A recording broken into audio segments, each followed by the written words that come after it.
बच्चा निकाला तो वो भी बेहोश हो गई और बच्चा भी बेहोश तो था ही। मौत की जंग लड़ रहा है, ये जिंदा रहने वाला आयुष्य की वजह से जिंदा है, बाकी कुछ है नहीं। ठीक है ना, जांच अब कल हो जाएगी जी। एक आरसीएचओ, बीसीएमओ और संबंधित चिकित्सा अधिकारी पर जारी। जैसलमेर जिले के फतेहगढ़ कस्बे से एक गंभीर किस्म की मेडिकल नेग्लिजेंसी का मामला सामने आया है।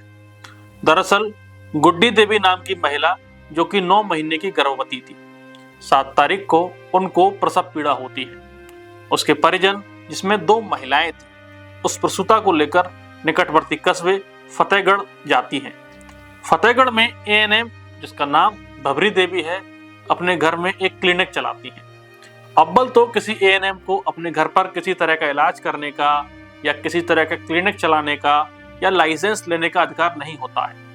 बावजूद इसके भबरी देवी फतेहगढ़ कस्बे में मरुधर बैंक वाली गली में धड़ल्ले से अपना क्लिनिक चला रही है। खबर तो यह भी आ रही है कि भबरी जयपुर पोस्टेड है, उसकी हाजिरी वहां चल रही है, लेकिन वह अपनी प्राइवेट प्रैक्टिस यहाँ फतेहगढ़ करती हैं। भबरी देवी प्रसूता के परिजनों को भरोसे में लेकर डिलीवरी झेल लेती हैं। 7 अप्रैल को लगभग 1 बजे प्रसूता को एडमिट किया जाता है। 6 बजे के आसपास उसकी सीजेरियन डिलीवरी होती है। चूंकि क्लिनिक घर से चल रहा था तो संसाधनों का अभाव था, तो डिलीवरी के दौरान नवजात शिशु के सिर में गंभीर चोटें आती हैं। क्योंकि डिलीवरी की जो प्रोसेस फॉलो की गई थी वह बहुत अनप्रोफेशनल थी।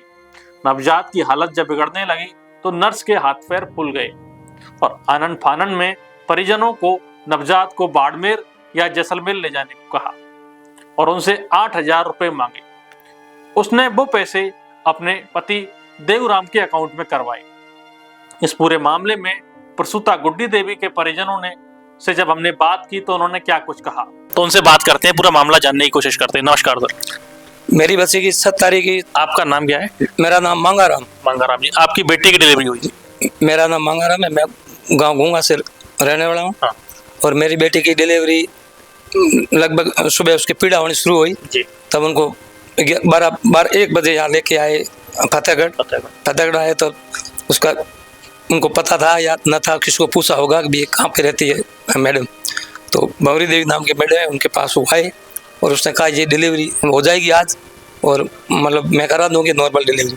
तो उसने वहाँ आपके वहाँ एडमिट करा दिया, उनका घर है या दुकान है कुछ भी है सही भी। तब उसने 7 घंटे तक वहाँ रोका, फिर 6 बजे के आसपास डिलीवरी हुई। डिलीवरी लड़का हुआ 4 किलो वजन का मैंने चुलवाया है। फिर डिलीवरी होने के बाद उसने आवाज़ वगैरह नहीं निकाली, बच्चा रोया? बच्चा अगर जन्मा नहीं तो उसने मशीन द्वारा खींच के बच्चा निकाला। फिर उसकी वैक्यूम का इस्तेमाल, वो मतलब नाम नहीं आता मेरे को, ठीक है, उसके द्वारा निकाला। फिर भी नहीं निकला तो उसने मतलब ऑपरेशन टाइप शेक दे के बच्चा निकाला, तो वो भी बेहोश हो गई और बच्चा भी बेहोश तो था ही। तो उसको बोला कि अब तो 10,000 रुपये दे दो। तो उसने बोला कि 42 रुपये मैंने पहले दे दिए और अभी मेरे पास, उसके पास एक गाड़ी वाला ड्राइवर था, उससे 8,000 लेकर के और उसको 8,000 रुपये दिए। वो भी फ़ोन पे 8,000 रुपये उसके फ़ोन पे करवाए। उसका पति बता रहे देवराम नाम, उनके फ़ोन पे 8,000 रुपये करवाए। स्क्रीनशॉट है उसका, स्क्रीनशॉट। फिर उसने बोला आप जैसलमेर जाओ, बाड़मेर जाओ, मेरे पास कुछ नहीं। तब वो लोग आ गए बाड़मेर में प्राइवेट हॉस्पिटल दिखाया तो डॉक्टरों ने कह दिया ये हमारे पास की बात नहीं और कहीं चले जाओ। तब वहाँ हॉस्पिटल गए तो उसने पर्ची मांगी, भी हॉस्पिटल में कहाँ डिलीवरी कराई, तो उसकी पर्ची थी नहीं। पर्ची न होने के नाते हमारे वहाँ रिश्तेदार आते हैं, मतलब डॉक्टर बाड़मेर हॉस्पिटल में, उसने वहाँ एडमिट करा करके घंटों भर वहाँ रख करके फिर उसको एम्बुलेंस दरा करके कंप्यूटर साथ में और उम्मीद हॉस्पिटल भेजा। उम्मीद से गुंजाइश नहीं देखी हम इलाज की, तो हमने पाल रोड पे शास्त्री नगर में एक हॉस्पिटल है बच्चों का, न्यू किड्स, वहाँ भर्ती करवाया। भर्ती करवाने के बाद सुबह 11-12 बजे आसपास मैं मांगाराम वहाँ पहुँचा और डॉक्टर ने बता दिया कि ये लड़का अब मौत की जंग लड़ रहा है, ये जिंदा रहने वाला आयुष्य की वजह से जिंदा है, बाकी कुछ है नहीं, और आपके बल से ये आवाज़ मतलब पग पैर हिला रहा है। तो मैंने बोला मैं 10 लाख रुपये तक इलाज होता तो मेरा इलाज करो बच्चा। ये पहले भी 2-3 डिलीवरी तो छोटी बड़ी 2-3 महीने की आशा गिर चुकी है। तब उसने बोला अब मेरे पास इनका इलाज संभव है नहीं, आप रखते हो तो हम भर्ती कर देते हैं। तब उस बच्चे को भर्ती करवाया, अभी तक वो न्यूक्लियस हॉस्पिटल में भर्ती है। अच्छा, जब बच्चे को वहां से रेफर किया था तो जिस मेडिकल प्रोसेस के तहत डिलीवरी हुई थी तो उसमें बच्चे के सिर पे कोई चोट आ गई थी, है ना? चोटें आ गई, खूब सारी मतलब अंदरूनी चोटें आई हुई है, और उस मतलब कम से कम 40% डैमेज बता रहा है लड़का, और ये मेरे पास फोटो भी है लड़के। जोधपुर जब डॉक्टरों ने उसको एडमिट किया तो उन्होंने कहा था कि ये बच्चा सामान्य बच्चे की तरह ग्रोथ नहीं कर पाएगा बिल्कुल, और सरवाइव कर जाए, यही बहुत बड़ी बात है। बिल्कुल। इलाज में महंगा खर्चा भी बता रहे हैं। हाँ बिल्कुल महंगा है ही वो, तो भाई कम से कम 20 लाख रुपया लग सकता है, 10 लाख लग जाए, 15, अब सक्सेस नहीं है बच्चा, खुला बोल दिया उसने। आपने जो नर्स ने डिलीवरी कराई थी उससे बात करने की कोशिश की, उसका क्या कुछ किया? मैंने बिल्कुल इनके परिवार, जो ये लड़का जन्मा है, इसका दादा और इसकी दादी और एक गाड़ी वाला ड्राइवर गाड़ी देकर कल 8 तारीख थी, 7 कल नहीं 8 तारीख को सुबह में उसने भेजा, और उसके घर पे जहीं बच्चा जन्मा था वहाँ गए और उनसे पूछा तो क्या भाई मेरे तो बस की बात है नहीं, आप आए, मैंने कर दिया, कोई जवाब दिया नहीं। तब मैंने बोला जोधपुर से मेरे से बात करो, कुछ बात मेरे करनी है, तो बोला मैं बात नहीं करूँगी, तो मेरे से बात नहीं की। फिर हम वहाँ से हमारे आज 9 तारीख को यहाँ बाड़मेर। अच्छा, अभी FIR वगैरह नहीं आपने लॉन्च कराई? अभी हम करा रहे हैं। करा। ये देखिए, ये उस बच्चे की फोटो में मेरे कैमरा मैन से गुजारिश करूंगा एक बार दिखाएं। ये जोधपुर एडमिट है बच्चा फिलहाल में, तो उस वार्ड से ली गई फोटो है, और बच्चे के सिर पे कैप लगा हुआ है, नहीं तो चोटें भी, या चोट तो खैर इंटरनल है तो दिख नहीं पाएंगे, लेकिन बच्चा काफी गंभीर कंडीशन में है। ये डिलीवरी नॉर्मल होने की कंडीशन थी, लेकिन अनाव्यस्त लोगों ने डिलीवरी झेल ली, जो कि इस चीज के लिए अप्रोप्रिएट नहीं है। ना तो उन्होंने कोई गायनेक का कोर्स किया है, ना गायनेक में कोई PG किया है, MD किया है, प्रोफेशनल नहीं थे वो डिलीवरी करवाने के लिए, फिर भी उन्होंने अपने व्यक्तिगत लाभ के लिए, कुछ धनार्जन के लिए वो डिलीवरी झेल ली, और आज ये हालात है।